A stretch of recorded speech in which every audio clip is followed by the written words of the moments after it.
Welcome to our channel. Today we how to verify Crashlytics crashes and stack traces in Firebase, detailed guide step by step clearly. To verify Crashlytics crashes and stack traces in Firebase, begin by logging into your Firebase console. Select your project from the main dashboard. Navigate to the Crashlytics section within the left sidebar. Ensure Crashlytics is enabled for your application.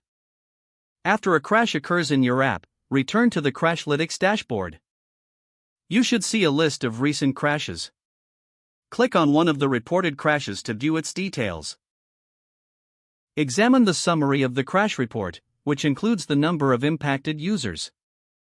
Scroll down to access stack traces and logs associated with the crash. Here, you can analyze the stack trace to identify the cause of the issue. Review the specific method calls and line numbers mentioned in the stack trace. Pay attention to any custom logs you may have implemented. These logs can provide additional context for debugging. Note the number of times the crash has occurred and any user feedback. If applicable, refine your code to address the issue indicated by the stack trace. After making changes, deploy a new version of your application. Encourage users to update their apps to ensure the new version is accessed. Monitor the Crashlytics dashboard for any reoccurrences of the crash. This process helps ensure that you effectively track and resolve issues in your application.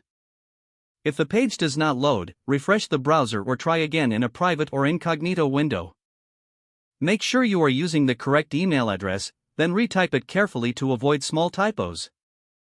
If your password is not accepted, use the reset option and create a new strong password you can remember.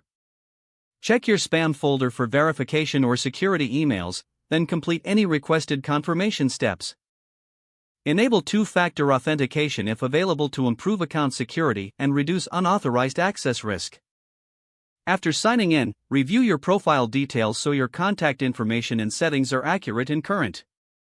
If you see an error message, note it down and try again after restarting your device and internet connection. Log out when you finish, especially on shared devices, to keep your account and payment information secure. If the page does not load, refresh the browser or try again in a private or incognito window. Don't forget to like this video and subscribe to our channel for more step-by-step tech guides.